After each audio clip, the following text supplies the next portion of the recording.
in this particular video, I'm going to talk to you about interview preparation for CRIFCO.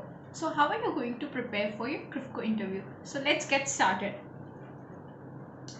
CRIFCO interview preparation. So, in this particular video, I'll be talking about company, the job profile, the selection process, and topics you should study for your CRIFCO preparation. So let's get started with one by one topic.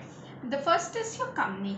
The CRIFCO is farmers friendly company. CRIFCO stands for Krishak Bharti Cooperative Limited. It's a national level cooperative society of India. It's a cooperative society. Second, it is mainly into fertilizer production and it started during April 1980. Now let's learn about its vision and mission.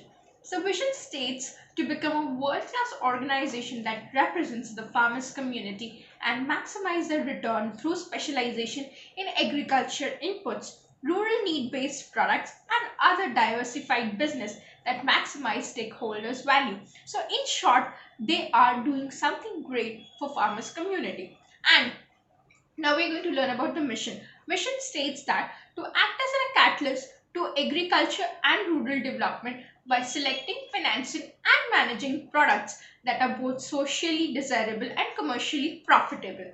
So they are doing by fertilizer production, they're trying to help the agriculture and rural development.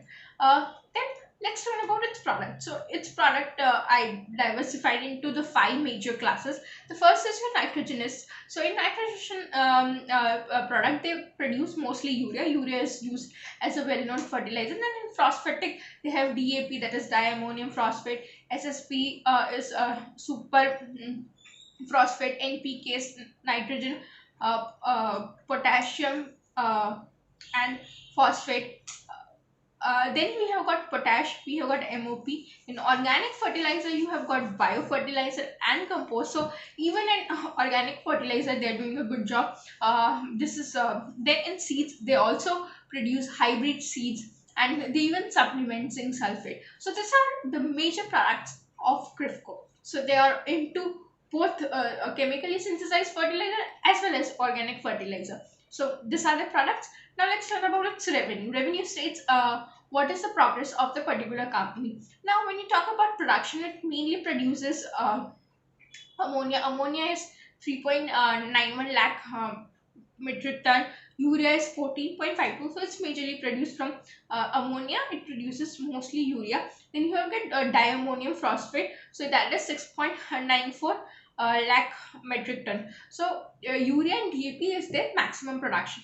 Then let's talk about the revenue. So revenue is 3250 crores and their profit and loss in 1920 was due to corona it was minus 180 crore, but in the year 1819 when things were normal it was about 167 crore. So it at a cooperative scale it is giving a very good yield.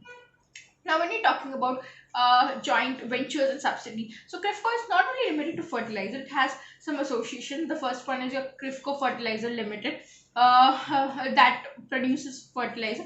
Then you have got OMIFCO. Oman, it has Oman relationships also. Then you have got CRIFCO Infrastructure Limited. So CRIFCO is also into infrastructure and it has some stakeholdings in Gujarat State Energy Company. So these are where it has got some percentage of its holding. So this is what is CRIFCO revenue, the production revenue and its joint subsidies. Now let's look about CRIFCO's management, who runs the company. So the chairman is Dr. Chandrapal Singh. Now it has its one production plant that is located in Hazira, Surat, and rest of it has some sectors where there's a distribution cycle. So that is what is in CRIFCO. Then when you talk about awards, it has received FAI awards for environment protection in nitrogen fertilizer plants category. It has gotten technical innovation award. It has also got green rating project award. So it is doing a fantastic job in its own sector, that is fertilizer. Apart from doing this, they have something called as community development program, where they inform the farmers and other community about their products and how it is going to help them. Then they have got Gramin Vikas Trust, so they are doing good initiative for rural development. Then environment and green initiative, so their vermicompost, organic fertilizer, this all comes into this particular category. You can read more on the company's website.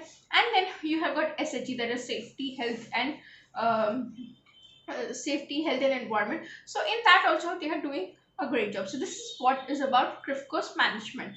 Then we have to learn about what are the news and facts that relates to this particular industries. So as we know, agriculture is a primary source of livelihood for about 58% of India's population. So it has a great potential. And there are very few companies in this particular fertilizer section. So CRIFCO plays a very important and has a very high, nice growth rate. Then the second is Indian soils are generally deficient in nitrogen, phosphorus, and potassium, and do not give very high yield. So we need fertilizer. That's what. And the green revolution, that was by the use of HYV seeds and the chemical fertilizer, has made India self-sufficient in food production. So here also you can say CRIFCO plays an important role. Now when we talk about position in the world, we are third in the terms of production and second in terms of consumption. A huge market.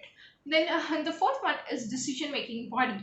So decision making body is Department of Fertilizer, Ministry of Chemicals and Fertilizers, and Government of India. So this is the one under which the CRIFCO lies. And then we have got India produces about 80% of its urea fertilizer needs. And the fertilizer industries has a capacity to indigenously meet 50% of country's phosphate fertilizer.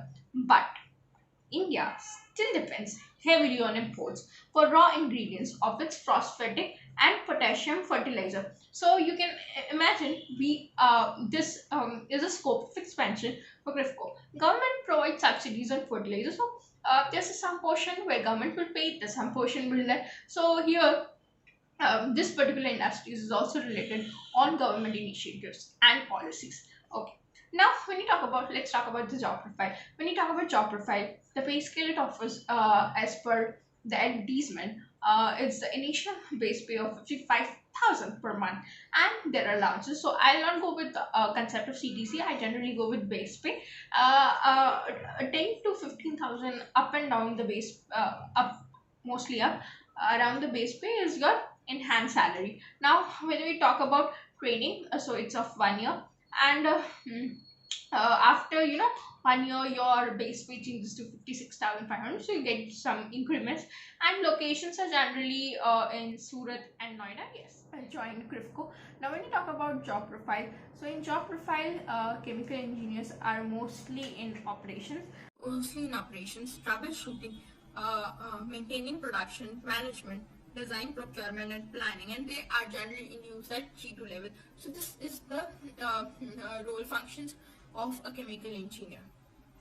Now, talking about selection process in CRIFCO. So CRIFCO does mostly through GATE, so GATE score. Now there are some even screening based on your type of institute, and after that you get shortlisted. In shortlisted, the amount of vacancies at 10 is a general rule standard through which you are going to get shortlisted.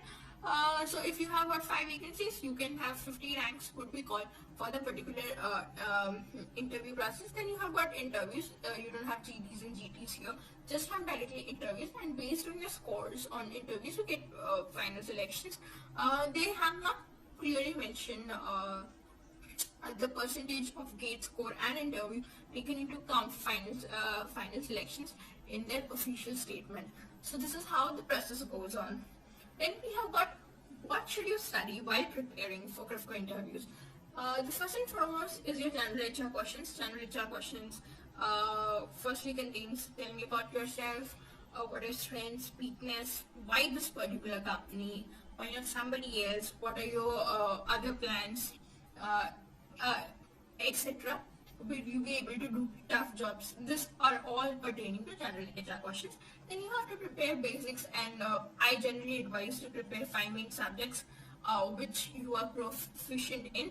Then about specifically for chemicals, or general understanding of or for other branches also, general understanding process flow diagram of ammonia. Then you have process flow diagram of urea. You should know process flow diagram of DAP, process flow diagram of SSP, NPK and its uses, what a particular fertilizer and where it is used. And then you can also prepare about internship, training, final year project, what things you are going to highlight in either of this. And this is all how you should prepare for